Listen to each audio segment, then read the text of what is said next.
Welcome to the blind zone. What's a blind zone, you say? It's something that happens all of a sudden, or it's something you refuse to see that was right in front of your face. Now, I will be honest. I've tried this before and we had a technical difficulty, so we're back to do it again. I'm going to introduce you to a very, very special person to me. It's my stepdaughter, Jenny. And then after she tells you a little bit about herself, then I'll tell you the topic we're going to discuss. So, welcome, Jenny. You. Nice to talk to you. So give us a little history about where you're at and what you do, and then we'll start our topic. Okay. I'm in Nashville, Tennessee. It's where I live, with my husband, Alex, and our cat.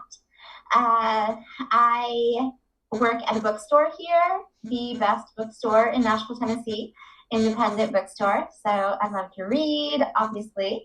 And I also teach yoga in our community. So that's something I've been doing for a while now, and I like to do that as well. And of course, I've known Denise for quite a long time.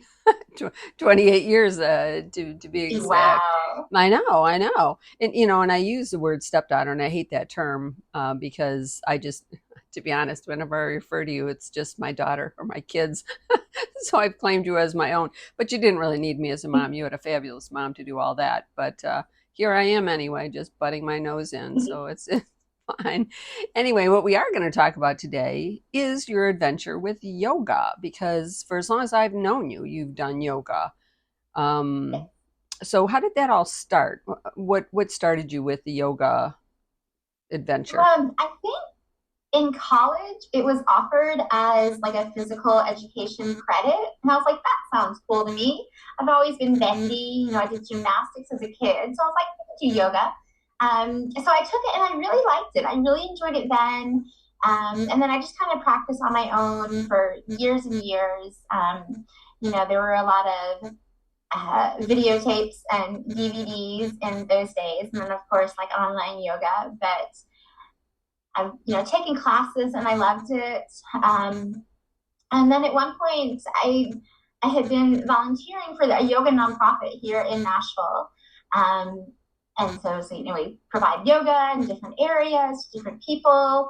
And I was like, yeah, I'm going to go through the yoga teacher training. I had no intention to ever teach yoga because I'm shy and introverted and not a public speaker. But I was like, I just want to learn more about yoga and incorporate that into my life. And so I did the teacher training, and eventually I started teaching. Well, because now you and I had talked a little bit because there's different, I don't want to say levels, but there's different types of yoga. And Yes. your specialty is which type of yoga? So the yoga that I normally practice and I normally teach is a vinyasa based yoga. So that's kind of like a hatha yoga, which is more focused on the asanas, and that's the movements, the poses. And vinyasa is kind of a progressive, it's a flow. So it's, progressing from one pose to the next. And some of it can be really cardio. It could be a powerful practice, but it's just linking your breath with your movement, and incorporating a bunch of poses. And it's fun. I mean, I enjoy it as a form of exercise and as a form of, like relaxation and stretching, but that's primarily what I do. Okay, because I know that I have the worst posture in the world, and I know that I would benefit if I did yoga because then it would teach me how to stand straight and and do all that. I mean, I'm not It helps. well, yeah. Yes, Let's not everybody I think can benefit. let's not kid ourselves.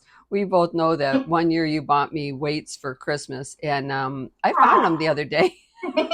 And then I bought some more weights, and then I bought some more weights. So I have lots of things to do. And part of the problem is one of the reasons I appreciate the fact that you teach yoga is every time I start some exercise routine, I'm telling myself and I'm doing it all wrong, and so I'm sure I'm doing more harm than good. And you said that you really enjoy teaching people who are like new at this to show them the right way. I do. I teach a lot of yoga classes that are just open to anyone. So like open to the community, and I'll get beginners, complete beginners, and then people that come in and say, "Oh, I haven't done this for decades," or "I'm dealing with an injury," and people like in their 60s and 70s that are taking yoga classes.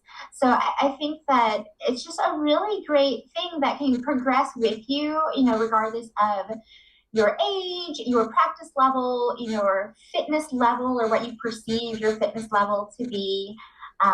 Because there's movements that people recognize as yoga poses, but there are so many other things that you incorporate. I mean, standing up nice and tall or sitting up. I mean, that can be a yoga pose. Just, if you're thinking about your breath and linking your breath to that movement. And every pose can be modified to a way that it'll support how you feel and how you're doing in that particular moment. Because it's not everybody's the same day to day. I mean, that's not a thing. So I think it's definitely something that can kind of grow and evolve with people.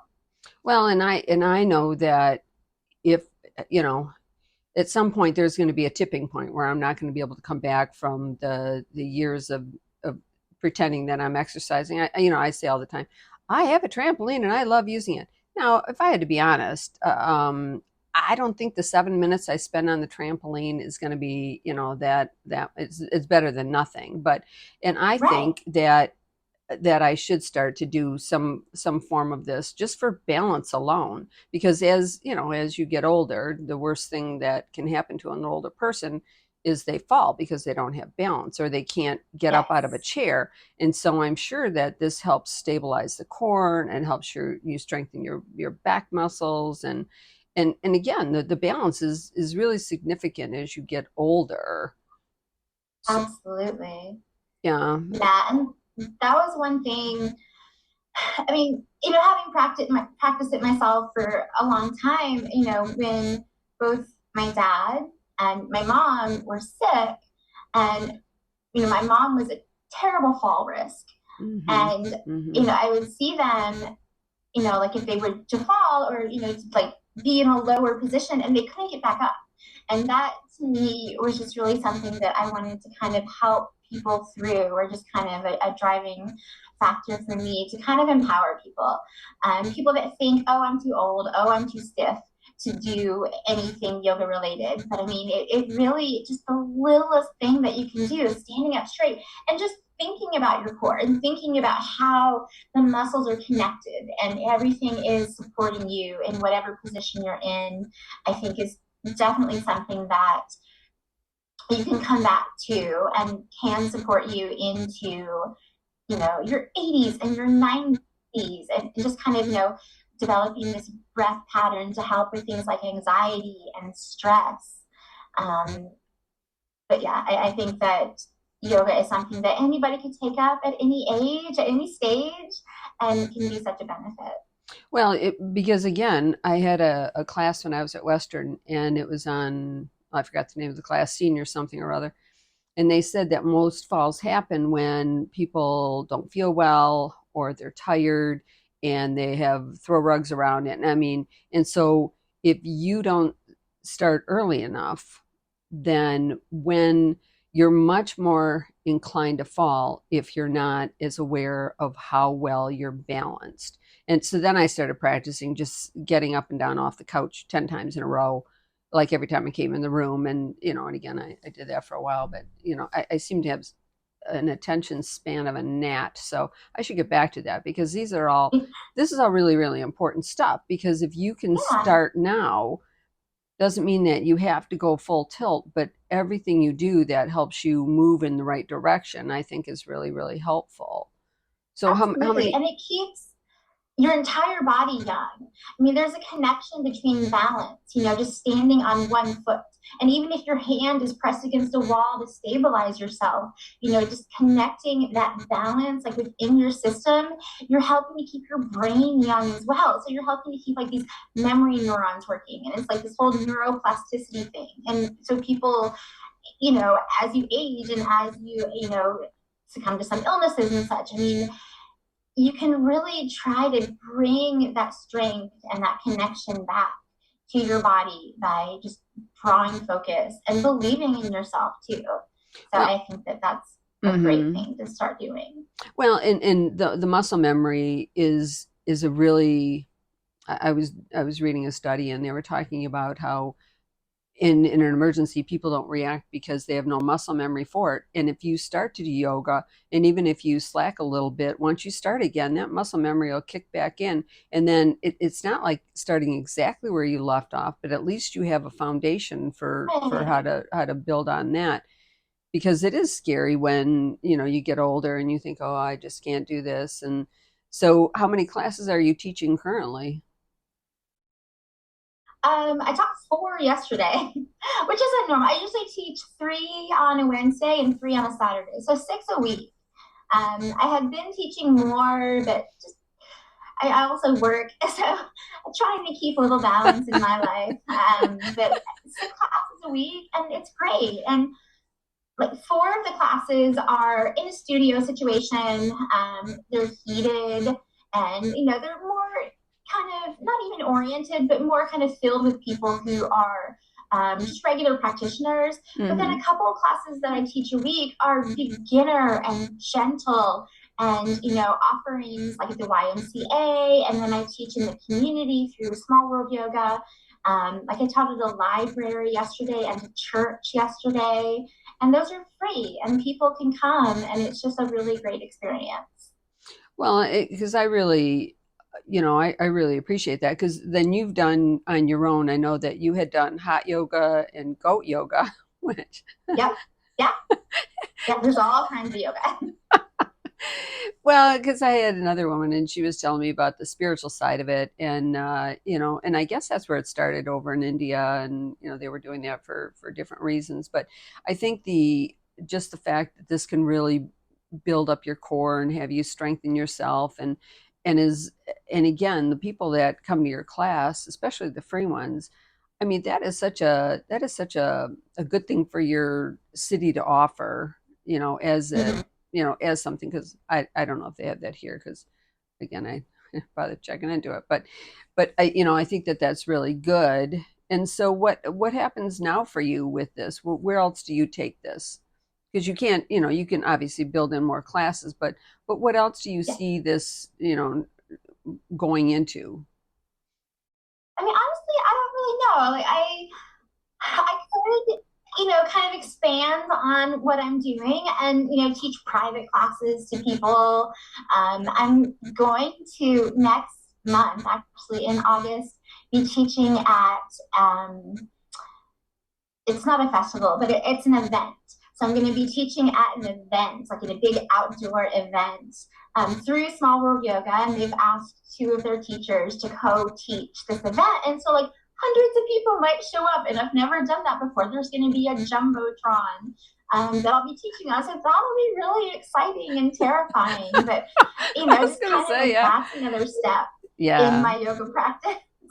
Well, but So again, this has got to, I know that you had said you're an introvert, but seriously, you're super smart, and so I appreciate that, and so I appreciate the fact that you're even willing to take on a challenge that in other circumstances you'd have been, a little more hesitant, but because of the yoga, you've seen the power that it can wield with people, and you want them to have that. I do. Yeah, I couldn't talk in front of a group of people for 30 to 60 minutes about anything else, maybe, but I can stand up there and, you know, practice yoga with them.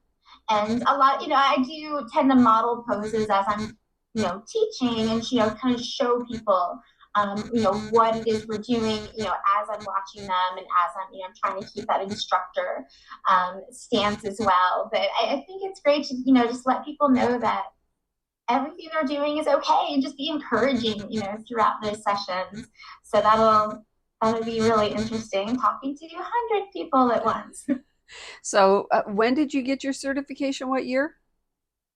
2019, Okay. early in the Okay. spring.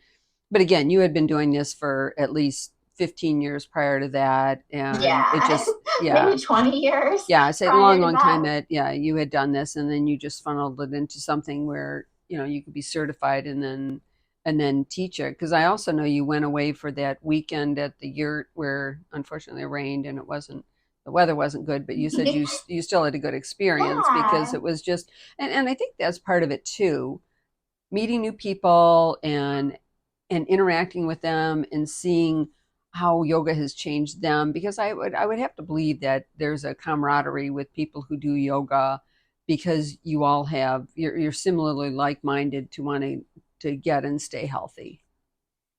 It really is because I mean, one especially like really fantastic friend that I went through yoga teacher training with. But I mean, everybody does come with a different backstory. Some people are there, because of like physical fitness, and some people are there because yoga helped them through a really severe injury or just a really difficult time in their life. Because yoga can be, I mean, outside of the physical aspect of it, I mean, it's a definite spiritual, if not like just mental practice in itself. Learning to calm down, learning to draw focus inward as opposed to out, all of the activity that's happening outside of Mm-hmm, you, mm-hmm. and just kind of slow down and control your own breath. And, notice how that permeates throughout the body and how that really does just benefit you in so many different areas. So, watching different people have different connections to yoga, I think is also really great. So I've enjoyed that a lot. Well, I know I watched a YouTube video because if it isn't on YouTube, it's not real. So I was watching this YouTube video and he was talking about how 85% of the people breathe wrong. And so he described it and I'm like, yep, I'm part of that group. I mean, I Yeah, don't think people recognize how valuable and interconnected the whole thing is. Like you had said, your breath, your body, your posture, your strength, your core, the whole thing. And yoga helps complement all of that and string it together in a way yeah. that you gain insight into who you are, and if you continue to do it, then you get stronger within those boundaries. There is. And there's also, I mean, the other aspects of it, yoga, there's like the yamas and niyamas. So there's a whole philosophical aspect to it as well, the spiritual kind of foundation, that teaches you, I mean, kind of along the lines, like ahimsa is like along the lines of do no harm, to yourself or to others. And there's, things about like, not being fixated on material things. So I mean, there's different just learnings and teachings, throughout the history of yoga that you can incorporate into your life that are, really are kind of like soul fulfilling to people and can be just really influential. Mm-hmm, mm-hmm. So do you do any of that in yours, or is just yours just the breath and the body and the movement kind of thing, or do you have to have I'm primarily the breath in the body. I like to read, some of like the yoga scriptures and the sutras and things like that. But mm-hmm, I'm not big on chanting. It's not, which is another thing, and some people really are. mm-hmm, mm-hmm. I'm not great at meditation either. I like yoga as a moving meditation.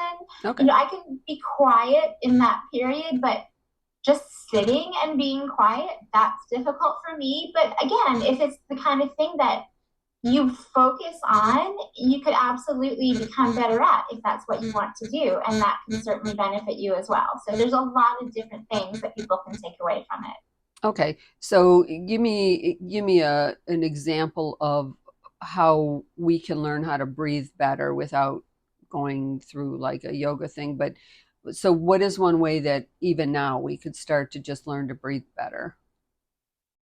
I think one great way to learn to breathe, I mean, you could just bring like a hand like to your heart and a hand to your belly so that you feel physically connected to that breath. Because I mean, breathing is of course reflexive and something we do daily and all day long, thankfully, without bringing awareness to it. So I think Mm-hmm. first drawing awareness to your breath as you do with your posture. As soon as somebody says posture, you sit up straighter. So as soon as you start thinking about your breath, you start noticing the length of the breath, the inhales and the exhales, and the depth of the breath. You'll notice if you're breathing more shallowly. So I think as soon as you just kind of think about the breath, take a moment and just physically notice how you're breathing. And you have that control to slow the breath down and to make it a little more balanced, a little more even. I always say in my classes that balance starts with your breath. So your outward balance is going to be related to the breathing that you're doing, linking your inhales and your exhales, and just trying to create this balance, this rhythm of like the length, creating a long, deep inhale, and then a matching long, easy exhale. So just finding that matching inhale to exhale, this wave of breath, I think is a great thing to start doing. Well, and I will tell you, I went out to lunch and I've been trying to notice my posture better. So I noticed at the table I was all slumped over. So I sat up and then I'm like, yeah, my back hurts because you don't sit up straight enough, you know? And so and I think the breathing thing is something that I've been trying to pay a little better attention to. And you're right, if you had to think about breathing all day, you'd be exhausted just by thinking breathe in, breathe out, breathe in, breathe out. But being cognizant of it when you're more mindful of your surroundings, I think is really a good focus to have. Absolutely. And your posture is related to your breathing. If you're slumped and you're on your phone or something, you're hindering your physical ability. Your lungs are more compressed. So if you sit up tall, open your chest, you're going to breathe better because you're giving your lungs more room to expand. Yeah, and again, as a kid in like high school, I'm a tall person. I'm the shortest one in my family, but I'm still the tallest one. And so in high school, you don't want to be the tallest one. So I kind of slouched Yeah, about. And then, I hear unfortunately, that. yeah, it's like, yeah, I don't think you have to struggle with your height, but you understand the whole, so as a kid, I learned to do this. And then as an adult, I really didn't unbreak the habit. And But you've so, internalized it. well, I Yeah. did. And so now it's like now, because even when I'm typing on the computer, I notice that I'm all slouched over and I think this can't be good in the long run for me. So maybe I will, give yoga a try because I do want to get stronger. I want my balance to be better. I want my posture to be stronger, taller.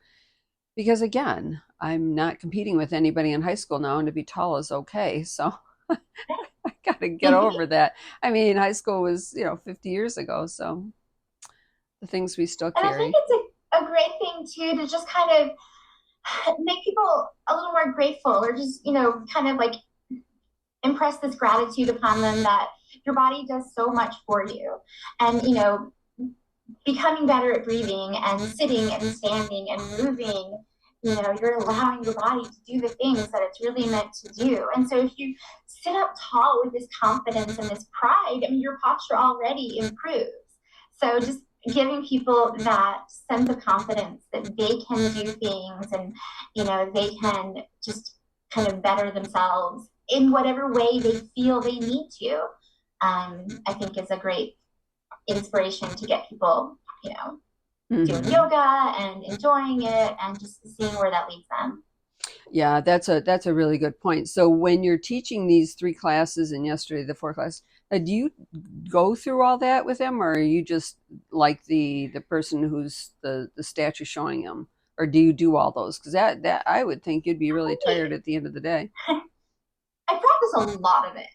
There are times when, especially in the heated room classes, where I'm just like, and flow, and now Hmm. you're doing this pose and this pose, and I'll just, watch them because, obviously as an instructor, I want to keep an eye on my students most, at all times to check their alignment and to maybe offer tips and suggestions and that kind of thing. Hmm. But modeling the poses too, especially in my beginner classes, I think is really beneficial.